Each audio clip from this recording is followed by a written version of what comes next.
આણંદ જિલ્લામાં ગેરકાયદેસર રીતે ગૌવંશની કતલ કરતા આરોપીના વિરુદ્ધમાં રેડ કરી કાયદેસરની કાર્યવાહી કરવા માટે પોલીસ અધિક્ષક શ્રી જસાણી સાહેબે જિલ્લાના તમામ થાણા ઇન્ચાર્જશ્રીઓને તમામને સૂચના આપેલી, જે અનુસંધાને તારીખ 12/4/2025ના રોજ આણંદ ટાઉન પોલીસ સ્ટેશનના પીએસઆઈ જીએમ રબારી તથા આણંદ ટાઉનની પોલીસની ટીમ સાથે આણંદના ખાટકીવાડમાં રેડ કરતા આસિફ મિયા અલ્લાહ અહેમદ મિયા કુરેશી રહેવાસી તાસ્કન સોસાયટીના ખાંચામાં Polson dairy road mutton market ખાટકીવાડમાં પોતાના અન્ય એક ઈસમ રબ્બાની કાદરભાઈ કુરેશી રહેવાસી બિસ્મિલ્લા સોસાયટી બંને ભેગા થઈ અને પોતાના મકાનની બાજુમાં ઓરડીની અંદર ગેરકાયદેસર ગૌવંશની કતલ કરતા હતા અને આ જગ્યાએથી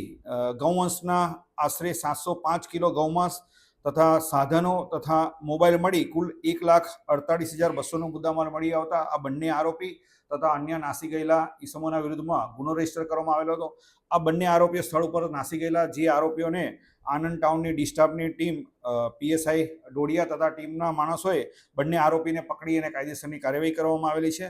આ બંને ઈસમો જે જગ્યાએથી ગૌવંશની કતલ કરતા હતા તે જગ્યાએથી 705 કિલો ગૌવંશ મળી આવેલ હોવાનું વેટરનરી ડૉક્ટર તરફથી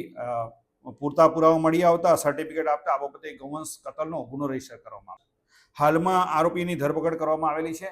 આ કેટલા સમયથી આ ધંધો કરતા હતા, આ ગૌવંશ ક્યાંથી લાવતા હતા અને ગૌવંશ કતલ કર્યા પછી આ ગૌવંશ છે એ કોને વેચાણ કરતા હતા તે બાબતે આજરોજ નામદાર કોર્ટમાં રજૂ કરી આ તમામ મુદ્દાઓ બાબતે બંને આરોપીઓને પોલીસ કસ્ટડી રિમાન્ડ મેળવવાની તજવીજ હાથ ધરેલ છે. પોલીસ કસ્ટડી રિમાન્ડ મેળવ્યા બાદ આ તમામ મુદ્દાઓ બાબતે તપાસ કરી અને વધુ વિગતો જાણવા મળશે.